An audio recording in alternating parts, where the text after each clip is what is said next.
नमस्कार, मी श्वेता अंकले. तरुण भारतच्या न्यूज बुलेटिनमध्ये आपल्या सर्वांचे स्वागत. आता पाहूया ठळक घडामोडी. बेळगाव महानगरपालिकेच्या 4 स्थायी समित्यांसाठी आज बुधवार दिनांक 2 जुलै रोजी होणारी निवडणूक अचानक रद्द करण्यात आली असून यामुळे महापालिका वर्तुळात संभ्रम निर्माण झालाय. प्रादेशिक आयुक्त कार्यालयाकडून मंगळवारी सकाळी महापालिकेला निवडणूक स्थगित करण्याची अधिकृत माहिती देण्यात आली. मात्र निवडणूक रद्द करण्यामागील कारण स्पष्ट करण्यात आलेलं नाही. तसेच नव्या तारखेचीही घोषणा करण्यात आलेली नाही. यापूर्वी कौन्सिल विभागाने निवडणुकीसाठी सर्व तयारी पूर्ण केली होती. 4 स्थायी समित्यांसाठी अर्ज प्रक्रिया आणि निवडणूक आयोजनाची पूर्वतयारी झाली होती. अशात निवडणूक तात्काळ रद्द झाल्यामुळे राजकीय व प्रशासकीय वर्तुळात अनेक चर्चांना उधाण आले.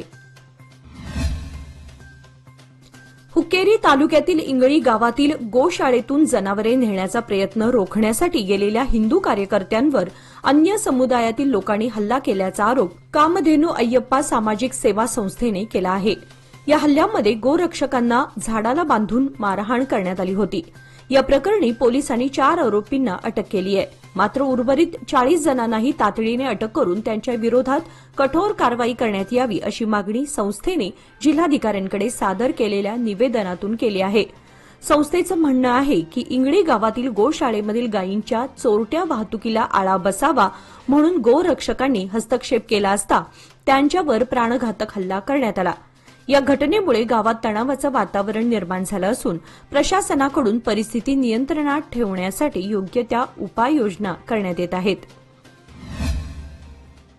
बेळगाव शहराचे सहाय्यक पोलीस आयुक्त नारायण बर्मणी यांनी स्वेच्छानिवृत्तीचा अर्ज सादर केल्याने पोलीस विभागात तसेच प्रशासकीय वर्तुळात खळबळ उडाली आहे. त्यांच्या या निर्णयामुळे चर्चांना उधाण आलं आहे. बर्मणी हे कर्तव्यदक्ष, अनुभवसंपन्न आणि शिस्तप्रिय अधिकारी म्हणून पोलीस खात्यात ओळखले जातात. त्यांनी आपल्या सेवा काळामध्ये अनेक महत्वाच्या गुन्हेगारी प्रकरणांमध्ये मोलाची भूमिका बजावली असून त्यांच्या कार्यशैलीचे वरिष्ठ अधिकारी आणि सहकाऱ्यांकडून नेहमीच कौतुक झालं आहे. सूत्रांकडून मिळालेल्या माहितीनुसार त्यांनी हा निवृत्ती अर्ज काही वैयक्तिक कारणांमुळे सादर केला आहे. मात्र अद्याप त्यांच्या अर्जावर अंतिम निर्णय घेण्यात आलेला नाही. दरम्यान बर्मणी यांच्या निवृत्ती अर्जामुळे त्यांच्या जागी कोणाची नियुक्ती होणार याकडे सध्या सर्वांचं लक्ष लागून राहिलंय. पोलीस दलातील एक अनुभवसंपन्न अधिकारी अचानक निवृत्त होण्याचा निर्णय घेतल्यानं विभागात चर्चेला विशेष उधाण आलंय. बेळगाव वेंगुर्ला रस्त्याची अवस्था सध्या अत्यंत खराब झाली असून सततच्या पावसामुळे रस्त्यावर मोठमोठे खड्डे पडलेत. या खड्ड्यांमुळे वाहन चालकांच्या जीवाला धोका निर्माण झालाय. या मार्गावरून दररोज हजारो नागरिक अंबोली आणि सावंतवाडी येथे ये-जा करतात. मात्र प्रशासन आणि लोकप्रतिनिधींकडून रस्त्याच्या दुरवस्थेकडे सातत्याने दुर्लक्ष होत असल्यानं अपघातांचे प्रमाण वाढलेत. यामुळे नागरिकांमध्ये तीव्र नाराजी पसरली आहे. रस्त्यांची वेळेवर देखभाल न झाल्यामुळे प्रवास करणं म्हणजे जीवाशी खेळ असल्याची भावना संतप्त नागरिक व्यक्त करत आहेत. तातडीने या रस्त्याची डागडुजी न केल्यास तीव्र आंदोलन छेडण्याचा इशारा स्थानिकांनी दिलाय. बेळगाव जिल्हा विभाजनाचा दीर्घकाळ प्रलंबित असलेला विषय पुन्हा एकदा ऐरणीवर आला असून राज्यसभा सदस्य इराणा कडाडी यांनी राज्य सरकारला 31 डिसेंबर 2025 पूर्वी जिल्हा विभाजनाचा निर्णय घेण्याचं स्पष्ट आवाहन केलंय. आज बुधवारी आयोजित पत्रकार परिषदेत बोलताना कडाडी म्हणाले की सरकारने जर या मुदतीत पाऊल उचललं नाही तर जिल्हा पुनर्रचनेचा मुद्दा पुन्हा अनिश्चिततेत जाईल. त्यामुळे वेळ वाया न घालवता शासनाने तातडीने निर्णय घ्यावा.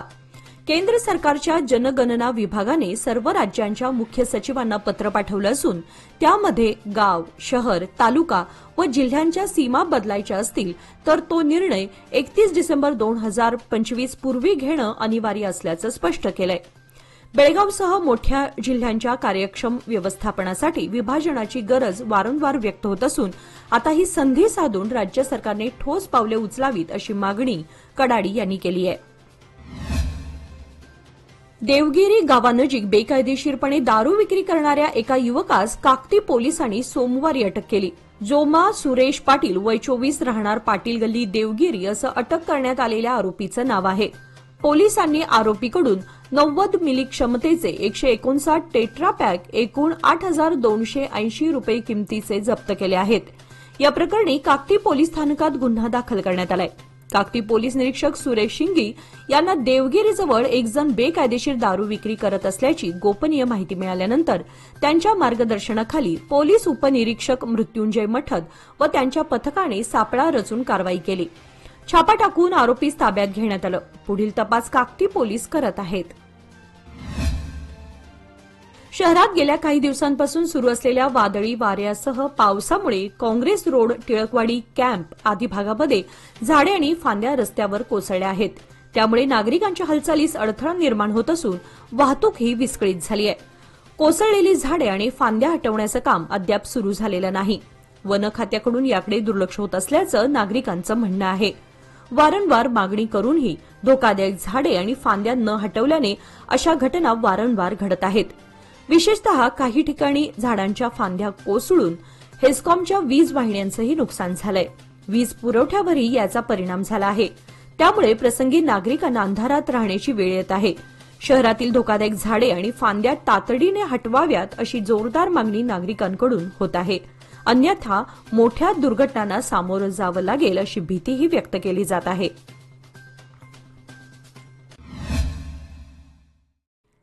बेळगावातील आयुर्वेदाची 75 वर्षांची परंपरा निरंतर आपल्या सेवेत डॉक्टर पुष्कर केतकर यांच्या श्री हरिहर आयुर्वेद क्लिनिक आणि पंचकर्म केंद्राने जपली आहे। यांच्याकडे संधिवात, सर्व जुनाट मणक्यांचे आजार जसे स्पॉन्डिलिसिस, त्वचा विकार, सोरियासिस, व्हेरिकोज वेन्स, जुनी सर्दी, दमा, आम्लपित्त, वंध्यत्व व इतर पोटाचे आजार यावर रिझल्ट ओरिएंटेड चिकित्सा उपलब्ध आहेत। चिकित्सेमध्ये औषधोपचार, पंचकर्म, अग्निकर्म, विद्धकर्म इत्यादी सुविधा देखील असल्याने रुग्णांनी याचा लाभ घ्यावा। आमचा पत्ता श्री हरिहर आयुर्वेद क्लिनिक आणि पंचकर्म केंद्र, क्लासिक प्लाझा, तळमजला, कवळे मठासमोर, सोमवार पेठ, टिळकवाडी, बेळगाव। मोबाईल क्रमांक 9902382968। बेळगाव तालुक्यातील अलतगा कडोली संपर्क रस्त्याची अवस्था इतकी भयावह झाली आहे की नागरिक रस्त्यावर खड्डा की खड्ड्यात रस्ता असा सवाल उपस्थित करत आहेत। अलतगा हद्दीतील या रस्त्यावर भले मोठे खड्डे पडले असून त्यामध्ये पावसाचं पाणी साचून राहतं। त्यामुळे खड्डे अक्षरशः तळ्याचे रूप घेत आहेत। या मार्गावरून दुचाकी आणि मालवाहू रिक्षा चालकांनी प्रवास बंद केलाय। मात्र अगसगे, चलवेनट्टी, हंदिगनूर, म्हाळेनट्टी या परिसरातून विद्यार्थ्यांसह प्रवासी घेऊन येणाऱ्या परिवहन बसला या मार्गावरूनच यावं जावं लागतं। त्यामुळे बस चालक आणि प्रवासी आपला जीव मुठीत घेऊन प्रवास करत आहेत। प्रशासन मोठा अपघात होईपर्यंत वाट पाहत आहे का असा संतप्त सवालही आता स्थानिक नागरिकांनी उपस्थित केलाय। रस्त्याची तातडीने डागडुजी करून सुरक्षित वाहतुकीची व्यवस्था करावी अशी मागणी आता जोर धरू लागली आहे। वकील व नागरिकांच्या दैनंदिन ये-जासाठी कोट्यवधी रुपये खर्चून उभारण्यात आलेला भुयारी मार्ग आता पूर्णपणे पाण्याखाली गेला असून वापराविना निष्क्रिय अवस्थेत पडून आहे। मुसळधार पावसामुळे या मार्गावर प्रचंड पाणी साचलं असून त्यामुळे नागरिकांना व वकिलांना प्रचंड गैरसोयीचा सामना करावा लागतोय। गेल्या काही दिवसांपासून पावसाचा जोर कमी झाल्यानं परिस्थिती सुधारण्याची अपेक्षा होती। मात्र पाण्याचा निचरा अद्याप न झाल्यामुळे भुयारी मार्ग अजूनही जलाशयासारखा दिसत आहे। ही गंभीर बाब तरुण भारत सोशल मीडियाच्या माध्यमातून भुयारी मार्गाला स्विमिंग पूलचं स्वरूप घेतलं असून लहान मुले यामध्ये पोहत असल्याची बातमी प्रसिद्ध झाली होती।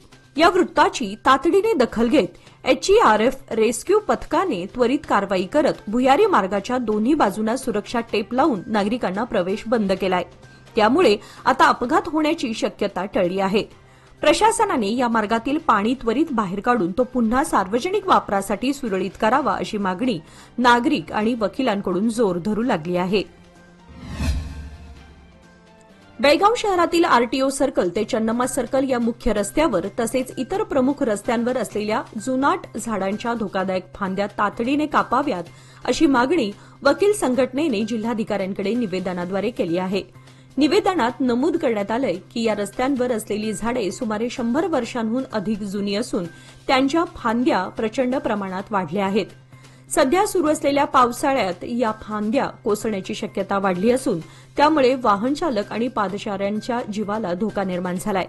कोणत्याही क्षणी या फांद्या कोसळून मोठा अपघात होऊ शकतो आणि निष्पाप नागरिकांचे प्राण धोक्यात येऊ शकतात। या पार्श्वभूमीवर शहरातील वाहतूक सुरळीत राहावी आणि सार्वजनिक सुरक्षेला धोका निर्माण होऊ नये यासाठी अशा धोकादायक फांद्या तातडीने छाटाव्यात अशी मागणी वकील संघटनेने केली आहे. तसेच नगरपालिकेला व वन विभागाला याबाबत योग्य त्या सूचनाही द्याव्यात अशी विनंती जिल्हाधिकाऱ्यांना करण्यात आली आहे. यावेळी वकील संघटनेचे पदाधिकारी मोठ्या संख्येने उपस्थित होते. जिल्हा प्रशासन, जिल्हा परिषद, कन्नड व सांस्कृतिक विभाग तसेच बेळगाव महानगरपालिकेच्या संयुक्त विद्यमाने आज बुधवार दिनांक 2 जुलै रोजी शहरातील कुमार गंधर्व रंगमंदिरात डॉक्टर हळकट्टी जयंती मोठ्या उत्साहात साजरी करण्यात आली. कार्यक्रमाचे उद्घाटन मान्यवरांच्या उपस्थितीत पार पडले. यावेळी डॉक्टर अल्लम प्रभुस्वामी यांची प्रमुख उपस्थिती होती, तर प्राध्यापक BS गंगनहळ्ळी यांनी डॉक्टर हळकट्टी यांच्या जीवन कार्यावर विशेष व्याख्यान देऊन त्यांच्या कार्याची प्रेरणा नव्या पिढीपर्यंत पोहोचवण्याचा संदेश दिला. कार्यक्रमाला शालेय व महाविद्यालयीन विद्यार्थी मोठ्या संख्येने उपस्थित होते. विद्यार्थ्यांमध्ये चळवळीची जाणीव निर्माण व्हावी यासाठी अनेक विद्यार्थ्यांना पुरस्कार व सन्मान चिन्हे प्रदान करण्यात आले. कार्यक्रमाची सांगता उत्साही वातावरणात झाली. उपस्थितांनी डॉक्टर हळकट्टी यांच्या कार्याला अभिवादन करून समाजात सकारात्मक बदल घडवण्याचा निर्धार व्यक्त केला. बेळगावातील वॉर्ड क्रमांक 29 येथील इंद्रप्रस्थ नगरात परिसरातील नगरसेवक नितीन जाधव यांनी नुकतीच भेट देऊन स्थानिक नागरिकांच्या समस्या आणि अडचणींची माहिती जाणून घेतली. नागरिकांनी पाणी पुरवठा, रस्त्याची दुरवस्था, गटारींची साफसफाई, कचरा व्यवस्थापन यासारख्या समस्या मांडल्या. यावर नगरसेवक जाधव यांनी लवकरच उपाययोजना करून समस्या सोडवण्याचं आश्वासन दिलं. महिला आणि नागरिकांनी त्यांच्याशी थेट संवाद साधत आपले प्रश्न मांडले. नगरसेवकांनी प्रत्येक मुद्द्याकडे गांभीर्याने लक्ष देत कार्यवाही करण्याची तयारी दर्शवली. यामुळे नागरिकांनी समाधान व्यक्त केले व त्यांचे आभार मानले. उद्या गुरुवार दिनांक 3 जुलै रोजी इंडियन ख्रिश्चन दिवस उत्साहात साजरा करण्यात येणार असून या निमित्ताने शहरात रक्तदान शिबिराचे आयोजन करण्यात आले आहे. हा कार्यक्रम कन्नड साहित्य भवन येथे पार पडणार असल्याची माहिती आयोजकांनी पत्रकार परिषदेत दिली. या उपक्रमात शहर तसेच परिसरातील सर्व इंडियन ख्रिश्चन बांधवांनी सहभागी व्हावे असे आवाहन करण्यात आले आहे. समाजासाठी सकारात्मक योगदान देण्याच्या उद्देशाने आयोजित केलेला हा उपक्रम समाजसेवेचा महत्वपूर्ण भाग ठरणार आहे. या कार्यक्रमामध्ये रक्तदान, समाज प्रबोधन आणि एकात्मतेचा संदेश दिला जाणार असून ख्रिश्चन समाजातील युवक युवतींचा मोठा सहभाग अपेक्षित आहे. कार्यक्रम यशस्वी करण्यासाठी विविध चर्च संघटना आणि स्वयंसेवी संस्था सक्रिय सहभाग घेत आहेत. बळ्ळारी येथे आयोजित करण्यात आलेल्या सब ज्युनियर राज्यस्तरीय हॉकी स्पर्धा दिनांक 2 ते 6 जुलै दरम्यान संपन्न होत आहेत. या स्पर्धेमध्ये भाग घेण्यासाठी हॉकी बेळगाव संघाने सहभाग घेतला आहे. यामध्ये संघात यशवंत बजंत्री, अशोक येळ्ळूरकर, भैरू आरे, समर्थ अक्कोळ, समर्थ कर्डीगुद्दी यांच्यासह इतर खेळाडूंचा समावेश आहे. संघासोबत हॉकी संघ व्यवस्थापक सुधाकर चाळके, गणपत गावडे यांचे मार्गदर्शन लाभत असून या दौऱ्यात त्यांचाही सहभाग असणार आहे. लोकमान्यच्या मुदत ठेव योजना म्हणजेच सुयोग्य कालावधीत सर्वोत्तम व्याजदर. आता तुमच्या गुंतवणुकीवर मिळवा 10.60% परतावा. अधिक माहितीसाठी आजच संपर्क करा 1800212450. लोकमान्य, प्रत्येक पावलावर तुमच्या सोबत. योजना फक्त सभासदांकरिता. नियम व अटी लागू. झुंजवाड, बेकवाड, बीडी, नंजिनकोडल भागामध्ये बऱ्यापैकी हंगामानुसार पाऊस झाल्यानं यावर्षी भात पेरणी वेळेनुसार झाली आहे. त्यातच गेल्या आठवडाभर दमदार पाऊस पडल्यामुळे भात शेतीमध्ये मुबलक पाणी झालं आहे. त्यामुळे हंबडणीची व भात रोप लावणी कामे सुरू आहेत. बेकवाड, बीडी भागातील निम्म्याहून अधिक शेतवडीमध्ये भाताचं पीक घेतलं जातं. उर्वरित जमिनीमध्ये ऊस, भुईमूग, मका पीक घेतलं जातं. बेळगाव गोवा चोरला रस्त्यावरील कुसमळीजवळील मलप्रभा नदीवर उभारण्यात आलेला संपूर्ण पुलाचं काम पूर्ण होण्याअगोदरच घाई गडबडीत या पुलावरून दुचाकी आणि चारचाकी वाहनांची मंगळवार दिनांक 1 जुलैपासून वाहतूक सुरू करण्यात आली आहे. पुलाचं काम बरंच शिल्लक असून दोन्ही बाजूच्या संरक्षक कठड्याचं काम तसेच दोन्ही बाजूच्या रस्त्याच्या भरावाचं काम शिल्लक आहे. अशातच पुलावरून वाहतूक सुरू केल्यानं पुलाला धोका निर्माण होऊ शकतो. तसेच वाहतूक करणाऱ्या वाहनधारकांनाही धोका पत्करून या पुलावरून वाहतूक करावी लागत आहे. यासाठी प्रशासनाने योग्य विचार करून या पुलावरील वाहतूक पुलाचं काम पूर्ण होईपर्यंत वाहतूक थांबवणं योग्य असल्याची प्रतिक्रिया नागरिकातून व्यक्त होत आहे. जिल्हा मध्यवर्ती बँकेची 19 ऑक्टोबरला निवडणूक होणार आहे. या निवडणुकीच्या पार्श्वभूमीवर नुकताच भालचंद्र जारकीहोळी यांनी पीकेपीएस संचालकांची बैठक घेऊन माजी आमदार अरविंद पाटील यांना डीसीसी बँकेच्या निवडणुकीत पाठिंबा जाहीर केला आहे. त्यानंतर तालुक्यातील सहकार क्षेत्रातील राजकारण ढवळून निघालं होतं. डीसीसी बँकेची निवडणूक दिनांक 19 ऑक्टोबरला होणार असल्याचे भालचंद्र जारकीहोळी यांनी जाहीर केले आहे. त्या पार्श्वभूमीवर तालुक्यात सहकार क्षेत्रातील राजकारण तापलं आहे. भालचंद्र जारकीहोळी यांच्या बैठकीत जवळपास 54 पीकेपीएस सोसायटीने डीसीसी बँकेचे संचालक अरविंद पाटील यांना पाठिंबा जाहीर केला होता. त्यानंतर अरविंद पाटील यांनी उर्वरित सोसायटींचाही पाठिंबा मिळवण्यासाठी जोरदार प्रयत्न सुरू केले आहेत. या पार्श्वभूमीवर आमटे पीकेपीएसच्या 8 संचालकांनी अरविंद पाटील यांना पाठिंबा जाहीर केलाय. याचबरोबर आजचे बातमीपत्र इथे संपले. अधिक माहिती आणि ताज्या घडामोडींसाठी पाहत रहा तरुण भारत न्यूज चॅनल. तसेच आमच्या चॅनलला लाईक, शेअर आणि सबस्क्राईब करायला विसरू नका. आणि विश्वासार्ह बातम्यांसाठी दररोज वाचा दैनिक तरुण भारत. धन्यवाद.